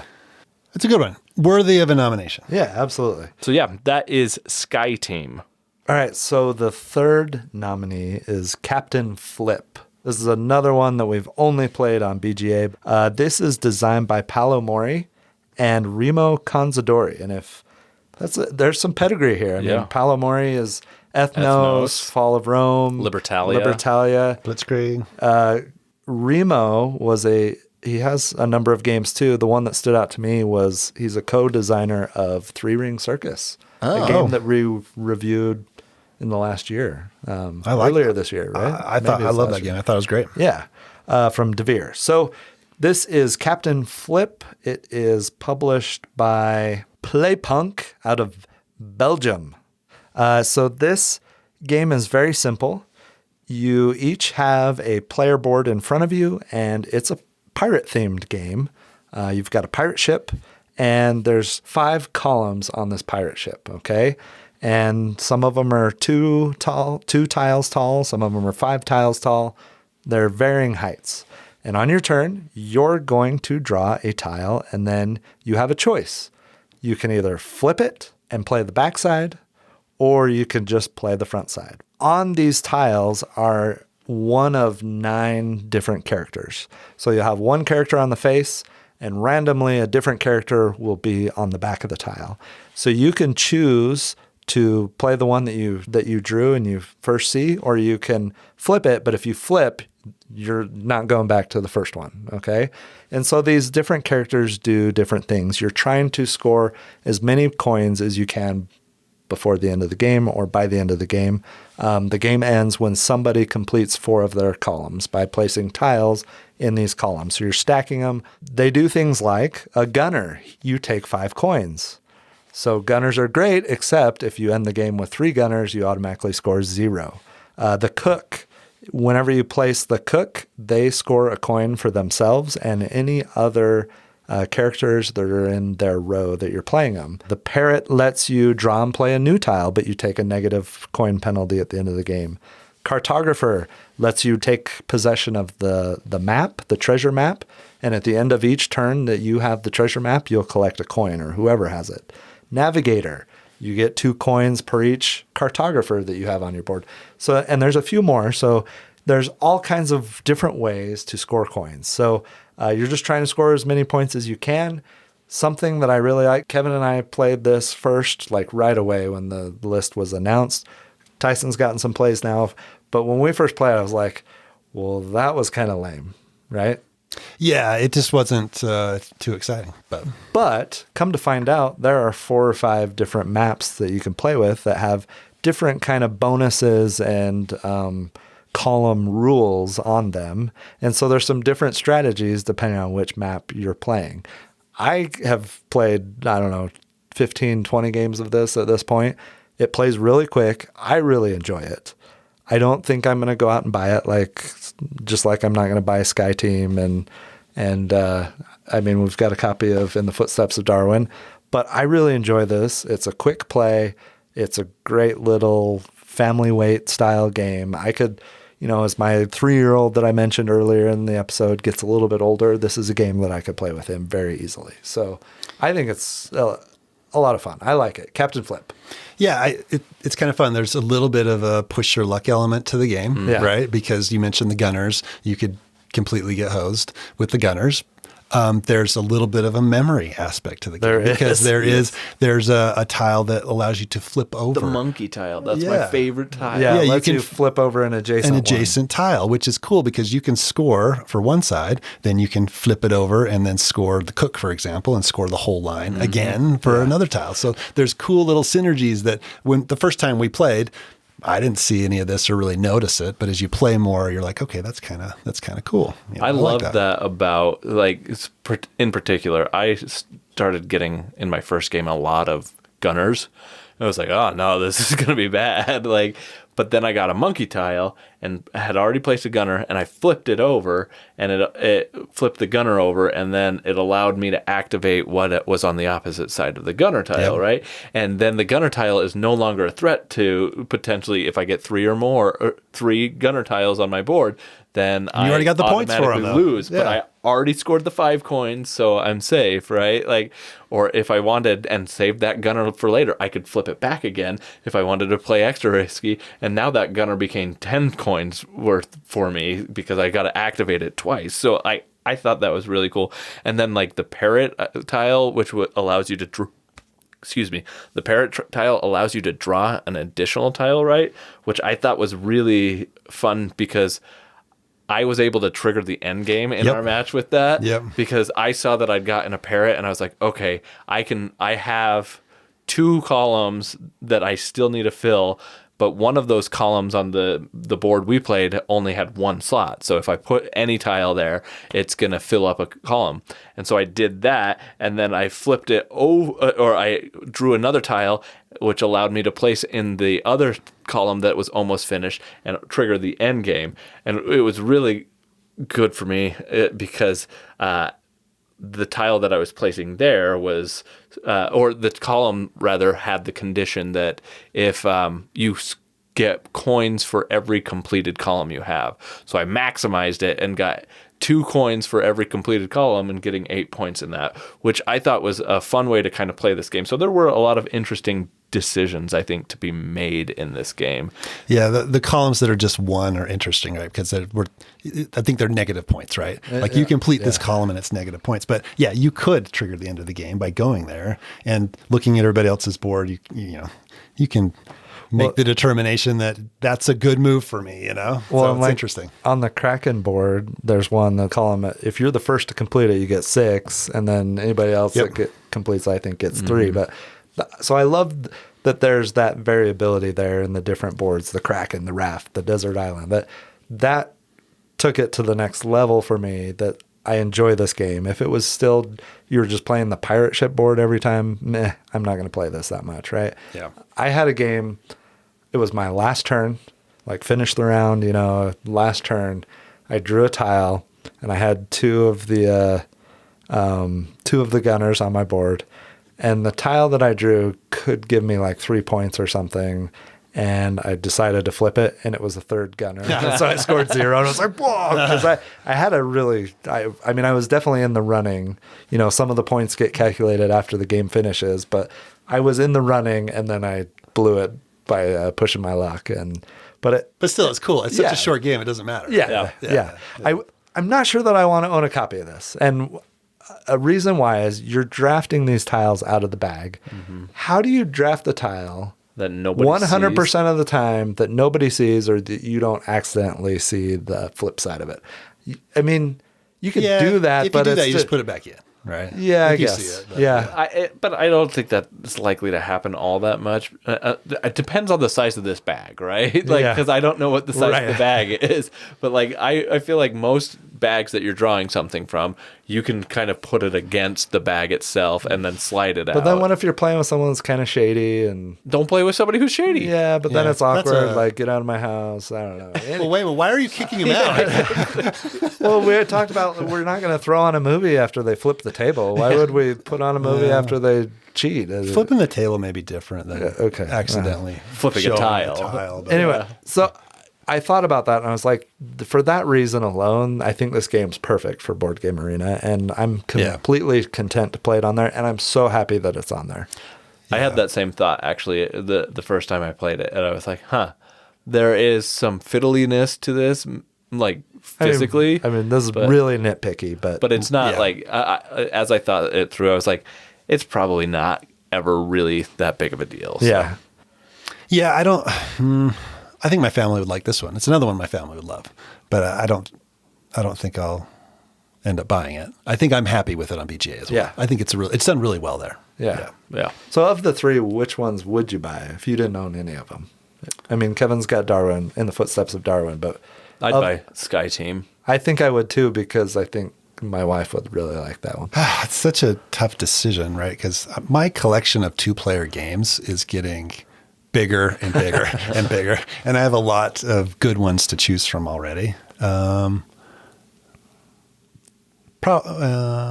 in the Footsteps of Darwin. Okay, yeah, cool. I've had a fun time with that one with my family. Yeah, and it's gone over well. Family game. It's gone over well every time I played it. So nice. Yeah, I like that one. All right, so those plus it's the only one that's not on BGA. Yeah, so there you go. Those are the 3 nominees. We got In the Footsteps of Darwin, Sky Team, and then Captain Flip, which we just talked about. So we are to the moment of truth. Who wants to go first in their predictions, or how are we doing this? Are we at the same time shouting out something? Tyson, why don't you go first? So are we ranking these all I think in the past when we've done these episodes, we've just picked one winner. One, correct? Yeah. Yep. Let's just do one winner. And I think I have a spotless record. I could be wrong. I have no idea. I feel like I 2-0. Or 4-0. 4-0. You picked both of them, right? I think I have. I'm not going to go back and listen, but anyway. I think I tend to pick the ones that I feel deserve it most, and I don't pick often the ones that I think are going to win. I'm going to stick with that. I think the one that deserves it most is Sky Team. I think it's a good game, but I also don't think it's going to actually win because I think it's a 2-player game and it's less That's accessible. my caveat with it. Like That was exactly what I was going to say. yeah, But I I think think Sky Team should win. would win if it wasn't the 2-player. I agree. 2-player game. Yep. I'm going with In the Footsteps of Darwin. Okay. That's my pick. That's what I would pick if I were not picking Sky Team. I am also going with In the Footsteps of Darwin. I think the theme and the ease of play, and I don't know. I think the theme takes it a little bit above Captain Flip, and Sky Team for me is not going to win because it is only a 2-player game. I think that In the Footsteps of Darwin is a cleaner design too. Like I think it's like from art to mechanics, I think it's a little bit better of a whole presentation. I think Captain Flip is good and people will have a lot of fun with it, but I agree. But you look at Sky Team, though, right? It's by far the deepest game. Not that matters at all No, for the Spiel, right? But it, with all the different missions and with all the different scenarios that you can play, I mean, there is so much to explore in that one. And it's definitely one more for gamers than the other two, right? Yeah. But that doesn't matter for the Spiel No. at all. That's why I think, In the Footsteps of Darwin, it's a great family game. There's a little bit of meat there. Like you said, Tyson, it's a relaxing experience, right? But it still has some fun, meaningful decisions and things that you can plan for that make it I think a great game. So I'm just going to hold on that at one time, the thing I want to win will win. So I would not be upset if it did. I wouldn't be upset for any of them, really. Any of these, actually. I would not be upset if any of these 3 games won the Spiel. So we got our picks in. Just real quick, the other recommended titles, and we can just go through these really quick. Harmonies, supposedly, I've heard whisperings of a Cascade Killer. I've heard the same. Yep. Cascadia. Yep, that's right. That's Apparently, Cascadia is already dead to Tyler. Apparently, yeah. It's possible. It's the worst game that's ever been designed. I don't know. Join our Discord to find out. Said it was not for me. It wasn't my favorite, okay? Not even going to name it the right thing because he can't stand it. One thing that I am excited about, Harmonies is now in alpha on Board Game Arena, and I'm going to go read the rules after this recording and start taking my turns. Post Nicked. That is, I don't know what that is in English. Yeah. Don't know that one. Phantom Inc. Don't know that one. Shots If You Can. I think that's Guess If You Can. Some of these we've never heard of or haven't played at least. Trekking Through History. Nice. Played that one. We've talked about it on And this we have talked about it on the episode. show. That's a great one. I like that one a lot. Yeah. And then Trio, another one that I have not. I've seen the cover of it. Yeah, it's a very distinct cover. Yes. And it's one that I've wanted to play. Yeah. Yes. That is a card game. It is. And gives me vibes of Skull. Just based Just on from the art on the look. alone. Yeah. So those are the other recommended titles. Do we each have a recommendation for what should have been maybe nominated for Spiel? Yes. I'm looking at the dates of when these were released, and I'm not. So generally, we'll see. Nominees are when they are released in Germany. I don't care about that. I'm going off of. Okay. For me, when did this game come out in 2023? Yeah, because a couple of mine, Not just new to me, but did it come out in the States in 2023? Yeah, I think this one did. I'm going to go with Wandering Towers. Okay, Yeah. from Capstone. Yep, from Capstone. Nice. I think that's it's a family weight game. It's a ton of fun. It's got funny moments when you're getting your meeples covered and you don't remember where they're at, and then you're moving those towers around. I think it'd be a great Spiel nominee. Nice. I agree. Actually, Absolutely. Yeah. That is a great nominee. I think I left that off my list. I must have missed it, but There you go. I have a short. And you have that game. I do. Yeah. It says 2022. Right, but I feel like it came out in 2023. Yeah, I don't know. So that's why I'm saying Hey, maybe not. this is Hey, it's our list. podcast, our whatever we want to do. Okay. Yep. Do you want to go, Tyson? Well, mine definitely came out in 2023. No questions, no ifs, ands, or buts.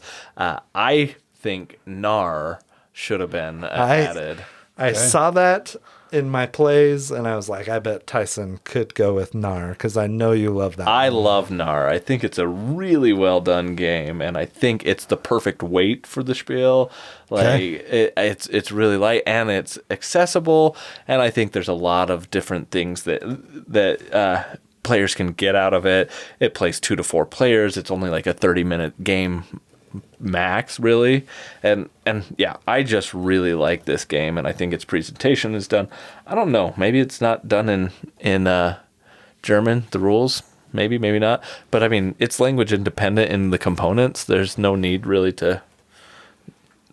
there's no text or anything on the cards, so yeah, NAR. So I thought about a couple different ones. I thought about Inside Job. It also that says 2022 as well. Yeah, on that's BGG. why I didn't put that one. But I don't know. But it was available But it was at Gen Con last year. Yes. Bonsai, Yep. Lacuna. Oh, Lacuna, fantastic. I'm going to say that one. All right, so I'm going to go with Cosmoctopus. I had that on my list as well. And it's a little bit, got a little more going on with it. I think it's maybe too heavy for the Spiel. I don't know. It shouldn't be, though. I don't think so. I don't know what to say. You've got a space traveling... The great inky one. Yes, Cosmoctopus. Yep. Who you point at the next player's turn to help the game move along. Yep. I'm a fan of that. But you're drafting cards. There's 4 different suits, and they each do different things, and some of them give you resources to pay for cards later that you're trying to put out in front of you in your tableau. Some of them give you victory points. Some of them you have to chain together resources to score, and you're trying to get 8 tentacles, or I believe 5 in a shortened game, out in front of you and be the first player to do that and win. That one's from Lucky Duck and Henry Audubon, and I think it's worthy of being a nominee for Spiel this year. But I will say, if Wandering Towers came out in 2023, that is by far a superior nomination. Yeah. Yeah. Cosmoctopus, still fantastic. Yeah. I wholeheartedly support that one as well. I got that one played last week, and it was awesome. Yeah. Loved it. And I've been getting some games going on BGA, and it's great. I'm excited to get it back out on the table. So those are our recommendations. Let us know what your favorites were, and what did we miss? Yeah, what are your recommendations? Join our Discord and let us know. And we have some lively debates that go on frequently, so we would love more people to join in the discussion. And tell Tyler why he's wrong. Yeah. More people need to come tell Tyler why he's wrong. I have an idea for a podcast episode. Okay. And so at some point in our backlogs, there was the idea of top 5 overrated games, right? And that could get really negative, maybe. It could, yeah. But I think it would be fun to pick each other's overrated games and see how well we did in some form or fashion, right? I think that would be fun. To pick each other's.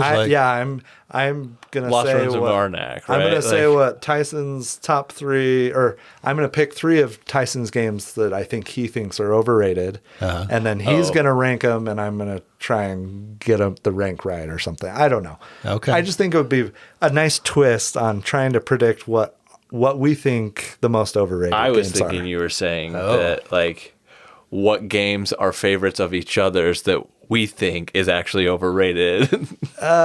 So, like, that you gets a little would say negative, too. There's some overlap there. you would say Lost Ruin of Arnak. I would say might Dune come Imperium. on, right? Like Yeah. that type of stuff. But yeah. So Great Western Trail, Imperial Arc Steam. Nova. yeah, Okay. Well, anyway, we'll we'll put a pin in it. We'll put a pin in it. Okay. Right. Okay. That's a thought. a thought. Yeah. like it. Yeah. I like it. Okay. Let's jump into Kennerspiel. So Let's do it. The nominees are Daybreak, the Ticket to Ride Legacy, Legends of the West. Yep. Almost 20 years after Ticket to Ride originally won. And then the Guild of Merchant Explorers. Okay. So who wants to go first? I'll go first. Fantastic. So Ticket to Ride Legacy, Legends of the West. This is designed by some very well-known designers. This is Rob Davio, Matt Leacock, and Alan Moon. It's published by... Quite the team. That is the power team there, right? And published by Days of Wonder. So what can I say about this? So it's a legacy game, right? So I don't want to say anything that's going to spoil it. But it follows the same mechanics as Ticket to Ride. But you're going to be discovering things. So it starts off in the eastern United States, and you're going to slowly throughout the game be expanding a little bit south and a lot a bit west. And you'll be opening boxes just like any legacy game and discovering new things, and there'll be new mechanics that you're going to be playing with. That, spoiler alert, I'm going to have a lot to say about this in a future episode. It's awesome. It's really fun. We're having a blast with it. We've gotten through 7 games of it so far. So we have 4 left. And I'm loving every single one of them. So, can't say much more than that because I really don't want to spoil it for anybody, especially if you're playing through it or have plans to play through it. But just know it kind of follows the same Ticket to Ride formula, but it adds a whole bunch of new, interesting things that you'll be discovering throughout the game. So awesome. It is great. I'm excited to hear more about it. This is the one game of the 6 nominees that we're talking about that only you have played. Correct. Yep. And you're playing through it with your family. And Yep. Playing through it with my family. So my 17-year-old, my wife, and then Matt and his fiance. So we are playing through it with them. They live in a different state. So we have to, we're playing it throughout the year. You need another holiday to come up. That's right. Well, they're actually coming back in the beginning of August. So we'll get probably another game played. Just for this game. No, we've got we're going to go see the Foo Fighters. So we're going to go to a concert. And then we got the holidays. We'll get it done this year at some point. Nice. So, Let me ask you this. Does it feel like it retains the spirit of Ticket to Ride in the way that you're competing for those routes and the interesting play of timing of getting the routes out at the right time and all of that, like Ticket to Ride? Oh, yeah. The tension of Ticket to Ride is there, right? But it ratchets it up a bit, right? And it makes you think about a lot of different things. Like I said, every time you open up a new box, there's something new that you're trying to do for that game, right? So you're thinking about that. And then there's stuff that carries over from other boxes that you've opened that you're thinking about those things as well, you know? So you have the main mechanic of I'm getting tickets and I need to get from point A to point B and everybody's getting in my way, right? It has that's still there. The Ticket to Ride bones are there, but it adds so much more on top of that that you're thinking about as well. So yeah, it definitely retains the Ticket to Ride flavor. Does it stay true to American geography? Or does like Salt Lake show up in Kansas at some point? I feel like it does a pretty good job. Okay. There's some surprises. Okay. So I don't want to spoil anything. This last box we opened was pretty awesome, and I'm excited to play that next game. Okay. So I mean, as long as like South Korea doesn't show up in California. How did you know? That would break the game. Right? No. It stays pretty faithful to the actual geography. Okay, cool. In the U.S. I think that's the biggest struggle for this one in the Spiel category is that it could be the best possible game at all, but how do you get exposure for it? How do you get enough people to play it and like in its entirety to like because you can't do a whole lot of talking about it without spoiling stuff in it. And so, yeah, I don't know. I could see this one easily winning it sight unseen, like having never played it. With the design pedigree and Ticket to Ride. Exactly. Like I could totally see that. And I'd probably be fine with it winning. But I couldn't say one way or the other because I don't really want to dig in too much about what it is in case I can get a chance to play it. Yeah. I feel like the design pedigree comment is a perfect transition. At least part of it is a perfect transition to the next game. Oh, it was exactly what I was going to say because this designer has 2 games nominated for the Kennerspiel. right? Crazy. Well, one of them. Matt Leacock is the designer with Matteo Menapis for the game Daybreak. Daybreak is published in Germany by Schmidt, and in the United States it's published by CMYK. This is a game all about the environment and trying to decarbonize the planet. So it's a cooperative game, as Matt Leacock tends to do, and it has all of the trappings of a Matt Leacock game, right? You are working together as a group, different world powers. Somebody could be China, somebody could be the United States, somebody could be Europe, right? Like you're different parts of the world trying to work together to reduce your carbon emissions. We've talked a little bit about this game already, obviously. We had a whole episode dedicated to it where we did a review on it. And we interviewed Matt Leacock. Yeah, we talked to Matt Leacock. Exactly. And so I won't belabor this. If you want to hear exactly how this game plays and everything about it, go back and listen to episode 60. So if you want to go back and listen to episode 60 for a full review on this game, you can hear our thoughts there. But yeah, you're combating a lot of different things in this game. This game has a very clever card stacking system, right? Stack and tag. Yeah, the stack and tag. Each card has a different tag or tags on it, and you're choosing whether or not to place a card in front or behind certain cards to make actions on cards more powerful. That's got to be the best thing about this game by and far. And I think it's really clever. I want to see this utilized in more games, and I think that it has the potential to be used in plenty of other systems. Yeah, that's what I love most about this game is the card play and just how you can get a stack that is super powerful, and you can run that, and then it becomes obsolete because you've completely taken out all of your dirty energy, for example, but then you can play a card immediately on top of that to use the tags that you've already used to do something else that's incredibly powerful and fun. I just think that whole mechanic makes you feel good to play and to figure out all of that stuff. I think it's awesome. And then you pair on it the crises that you can encounter, right? Which require you to discard certain amount of cards at certain times. And you can uncover stuff. Which re-unlocks things that you may want, and you can plan ahead in some ways to ensure that happens, because this round I really need this card, but I don't want to cover all the other actions. But hey, look, this crisis coming up that is going to put X number of communities in crisis and do X other effects and require me to have to discard a card or two. I can discard this card now, and I can rediscover the ability that I was using previously and continue to maximize that engine. And I love that. And if this is the only game in this, that has this mechanic, I'm fine with that personally, because I think it does it so well. I would like to see more games do it, but I think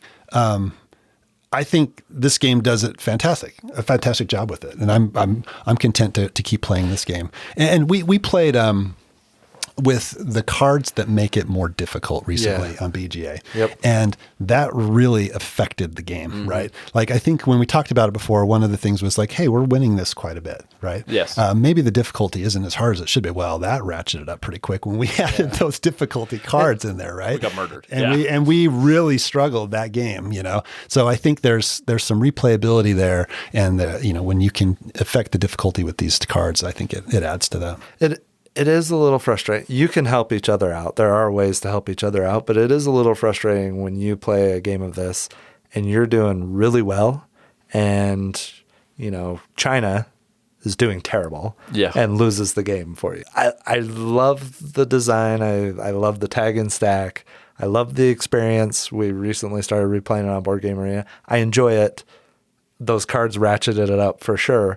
But one of the things that stood out to me is like, I could be playing awesome, and maybe I don't have opportunities to help out each other or my teammates, but I tried to, and it is all for nothing sometimes. And that's a little bit frustrating to me. Well, we talked a little bit about this in our review, right? And I think Kevin and I had the experience that we really enjoyed the table play because of the element of communication that you have there versus some of our BGA plays. And I think when you add those difficulty cards in there, like having that communication ability makes it, I think you almost have to. There was so much going on in our BGA play with those difficulty cards on Kevin's board with all of his communities going in crisis so fast. Well, I had the majority world. And majority world, you're already behind the 8 ball, right? You need to generate three more energy every round, and you start off with more communities in crisis, so it escalates quickly. But I agree with you, Tyson. Like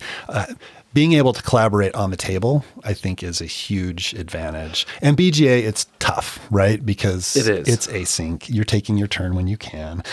You can write in the chat a little bit, but it's just not as easy. But it may not be the opportune time for everybody else, and then it may not be the opportune time for you later when they finally get a chance to respond. And I think it does benefit from playing on the table, I think. And it does it without quarterbacking, too. Agreed. Yeah. Which I really appreciate. But I think in that experience we had with this most recent, our last play of it, I wanted to have communication because of it, and there were certain things that I could do, and I could have traded cards around and done stuff, and I tried to initiate some of that communication, but it was too little too late at that point. I was contributing tags to some of those benefit cards, and that's all I could do.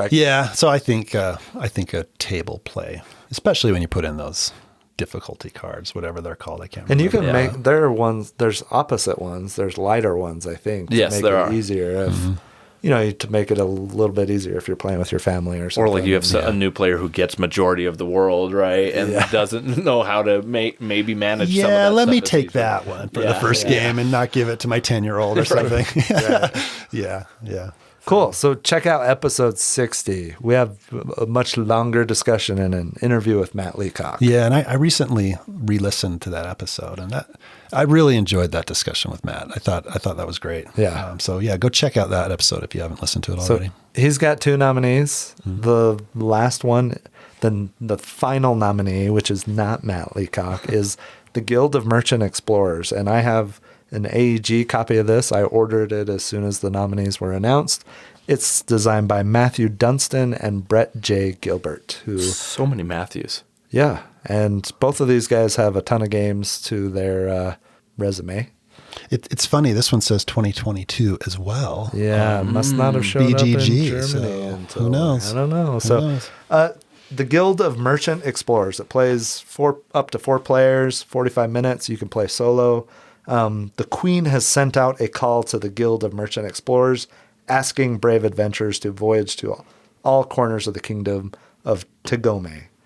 There are 4 different maps that you can play. When you play the game, everybody plays the same map.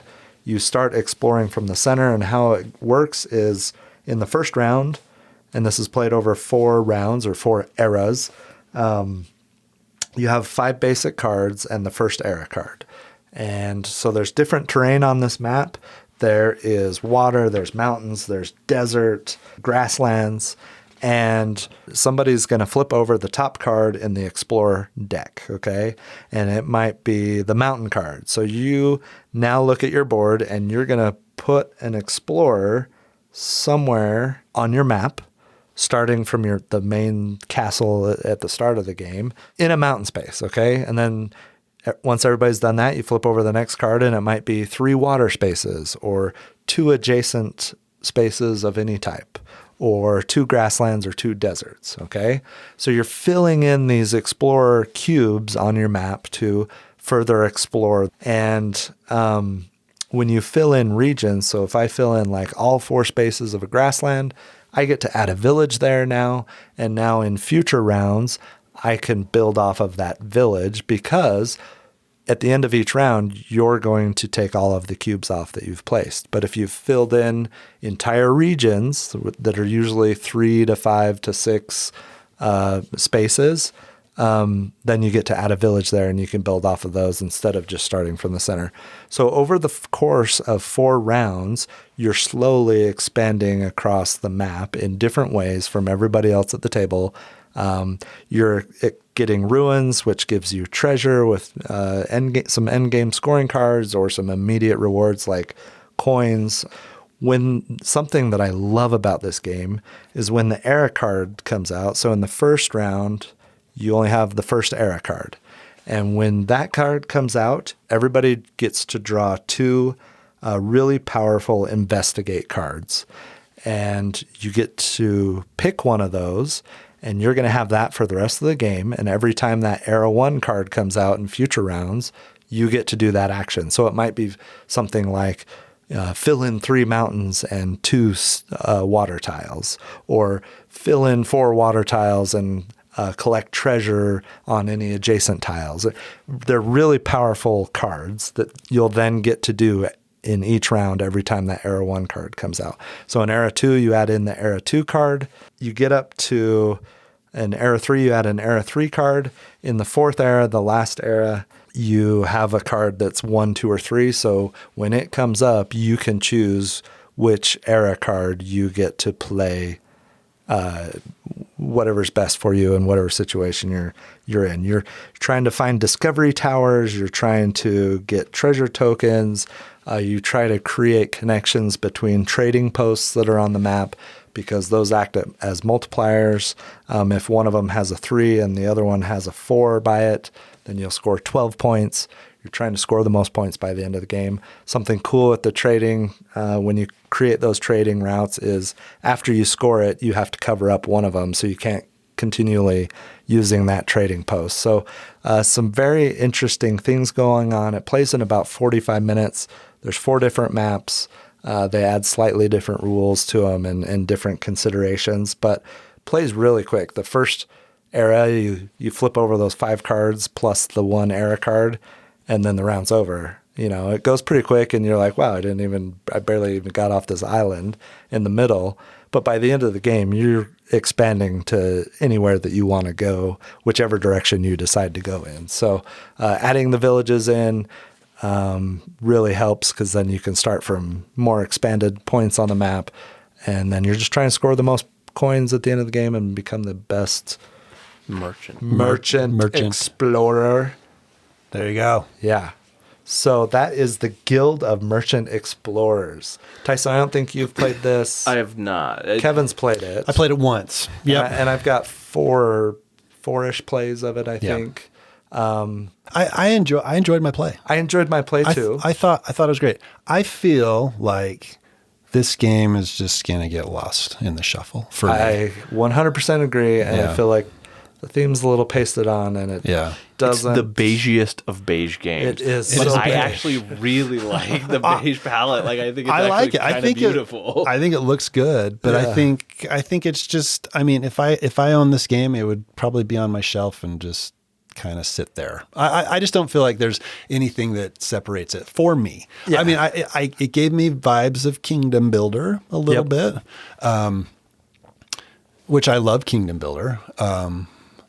But it didn't, I don't know. I just don't think it jumped out for me. The one part I love is those investigate cards that come out, because they are really powerful. Yeah, those are cool. Fun. I like those. And getting to play the Era 1 each round for the rest of the game, it feels powerful. Yeah, and there are some interesting combinations that you can get with those, depending on the order of all the cards that come out each round. So, and there's different boards you can play, which switches it up, which I think is cool too. Yeah, and I like that it plays pretty quick. Yeah. Especially if someone's already played before, then it moves really fast. So I like it. Yeah. I'm gonna keep playing it. I'm not sad that I bought it, but I don't know that this one is deserving of being nominated as a Kennerspiel. Okay. So this one's knocked off your list. We know you're not choosing but because of that, it'll probably win. You'll probably, Yeah, exactly. Because I said that, it'll probably win. Yeah. I think so the choices are this, Ticket to Ride Legacy, Daybreak. and Daybreak. I think Daybreak's going to win. I do. I'm going Daybreak as well. I don't think there's any other option, honestly, based off of what you guys have said about the Guild of Merchants Explorers. And then just the fact that Ticket to the Ride Legacy is a legacy game, and yes, a Pandemic Legacy can win, but like I don't see it as being as accessible. There may be too much Kenner in the Kennerspiel for it to make it. I think personally, so I agree.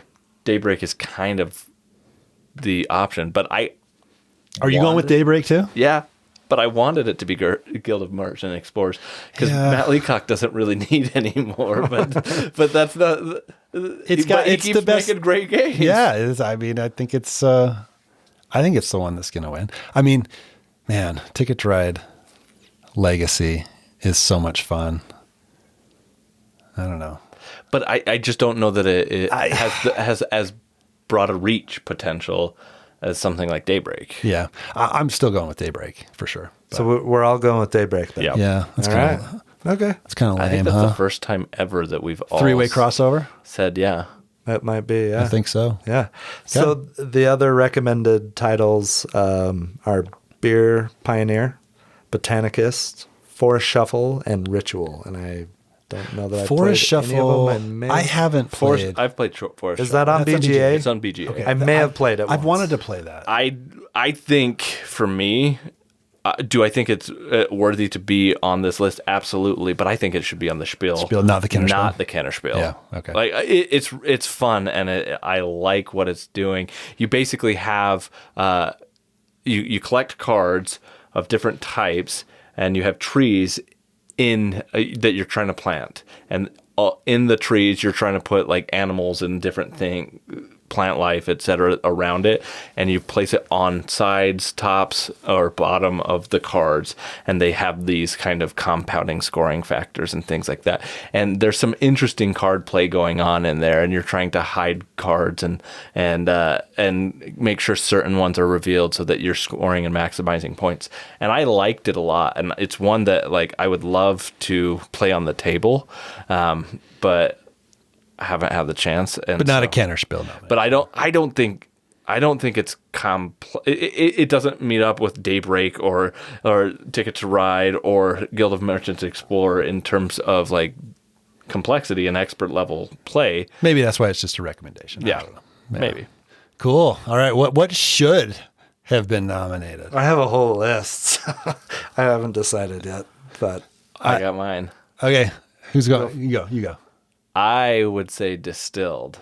Okay. That was It's on my list. Yeah. Okay. I think that I don't know if there's a German version of it or not, but it may also be too complex. But I don't think it really is. I think it's a very straightforward game for the most part, and I've enjoyed every play of it. I think it's really well done. Yeah, I like that. I don't care if it's too complex. This is just what I feel like. I think I know what you're going to say. Well, no. Voidfall. I was thinking about Voidfall, to be honest, but no, I'm not going to go there. I'm going to, there's like a theme here for me, right? I'm going to go with Darwin's Journey. Ooh. Oh, yeah. Okay, so that was on my list as well. In the Footsteps of Darwin. Yes, it was. It absolutely came out last year. It was crowdfunded 4 years ago. Maybe that's what I'm getting. You didn't get it forever. I've played this game like 5 years ago. Yeah, so it fulfilled last year. It did. And we started playing. It's on my short list. Last year. Yeah, I think that's a fantastic game. I enjoyed all of my plays. I totally overlooked it. If they could it. only figure out the wax seal problem, then it would, be... It would have been on the list for sure. Right? Pulling them out of the bag in the same colors. How did these reds stick together? It's a big... you just didn't see it. So right. No. You can't understand. So anyway, I think that would be a great selection. I think those are... they were both on my short list, so both great selections. Generally, IPs are avoided, so I'm going to leave Dune Imperium Uprising off my list. Oh, jeez. Okay. But I am going to go with one that I've played recently that I just absolutely love, and it is Nucleum, and it is fantastic. We got another Nucleum reference in. We did. Didn't that come out this year, though? Nope. It came out last year. According to it BGG, was right at the end It came of out last right at the end of the year, year. And designed by two of my favorite designers, Simone Luciani and David Terzi, and it is fantastic. I cannot get enough of this game. I love it. I know. I've listened to all the past episodes, and I feel like I've played it with how many times Tyler's referenced it. Yeah, I mean, even twice. I been here. mean, yeah. We've talked about mini games many more times than that. Yeah, that's so true. That's true. some of the other ones, Undaunted Battle of Britain, 2-player. Yep. Maybe not quite as complex, more of a Spiel nominee in my mind than Could a have Kenner. replaced Sky Team in my mind. Yeah. But yeah. Voidfall. I Voidfall. love Voidfall, but I don't. No, that would absolutely be my recommendation. If there was like a level above Kennerspiel, that would win hands down for me. Yeah. Totally agree. Yeah, that's what I'm going with. That was on my short list. Okay. I totally overlooked Darwin's Journey, given the fact that I played a preview copy years and years ago and didn't even think about it. That one, yeah, I totally agree. That probably would have. Yeah. I love that game, and there's still a lot more I want to explore with it, especially with the Firelands expansion. I'd love to play it again. Yeah. I had Cosmoctopus on my Kennerspiel. Did you? That's probably the weight of Kennerspiel. But Yeah. I agree with you. Probably Spiel. Maybe it's in between somewhere. I don't know. I don't know what their criteria are. Yeah, I don't either, because I think the Guild of Merchant Explorers should be it's more of a Spiel level in my mind, but yeah, who knows? It's tough to figure out. yeah. I mean, I will say that I think this year compared to past years, I think they did a better job of having similar weights and complexities of games contending against each other. Like, Yeah, I think so.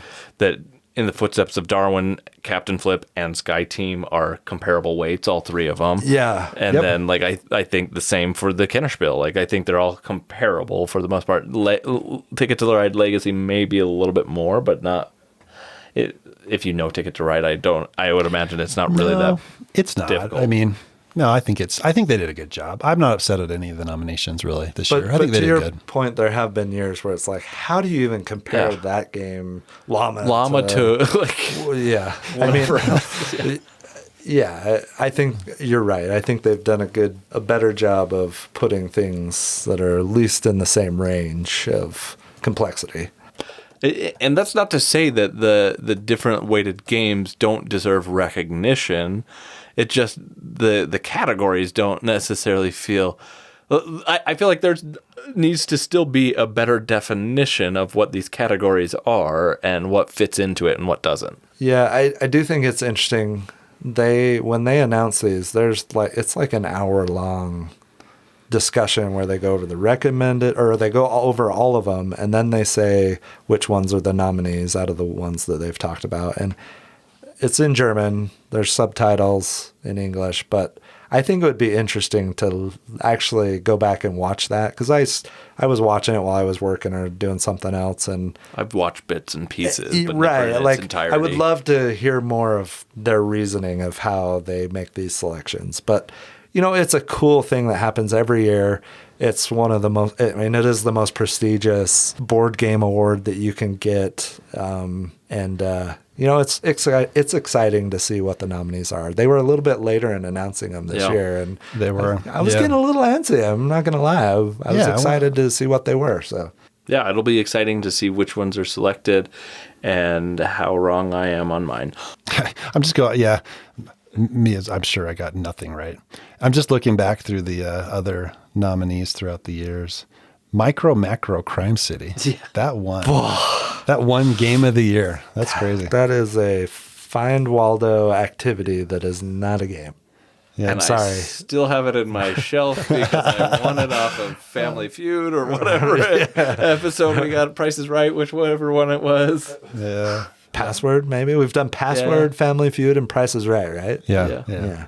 We should revisit that series. We should. They were a lot of fun. Yeah. All right. I think that wraps up our Spiel episode. Yeah. This is always a fun episode to do. Yeah, and I love it. it's been awesome having Tyson back.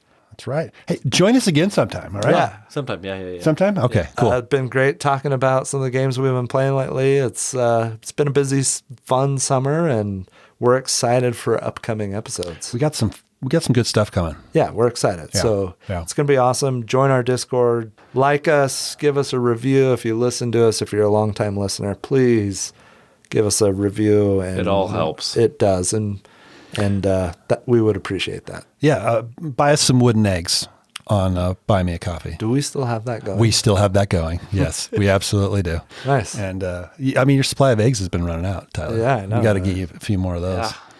to feed your appetite. Crunch. And thanks, a special thanks to John for the Yes, Yes. seriously. the ad. That was awesome. That was amazing. That was made- hilarious. That made my night. Yeah. That was awesome. Absolutely. That was great. Totsins. Goodbye. See you later. Thanks for listening to this episode of the Longest Turn Board Gaming Podcast. If you enjoyed this episode and you want more Longest Turn in your life, please check us out on Instagram. Also, be sure to check us out on Board Game Geek, where you can join our guild, Guild 3947, and check out our blog, where we post all our show notes and occasionally post more detailed reviews. If that's not enough for you, we have a Discord server. If you want to play a game with us on Board Game Arena, join our Board Game Arena group, The Longest Turn. Until next time, thanks for listening. Totsins. Goodbye. See you later.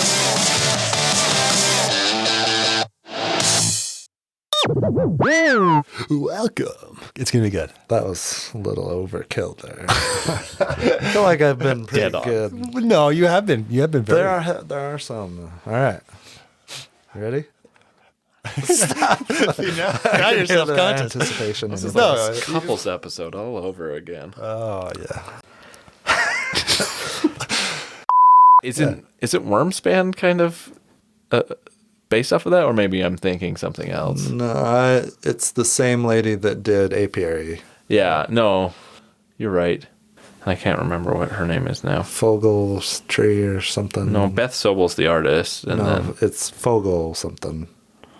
I don't know. We're Really, squirrely. I really digress. good. Yeah. We'll get there. Connie Fogelman. Oh, yeah, there we go. That was close. Yeah, Fogelberry. Didn't you say something like that? Yeah, Fogel Tree. Fogelberry. but that's not who did Fogel something. Wingspan. No, Elizabeth she Hargrave did Wormspan. Yeah. Okay. I thought that's what we were talking about. Yeah, I thought. Moving on. Squirrel! All right. Right. And like tonight, I was playing before you guys came over right after we ate dinner. Nice. Yeah. Woo!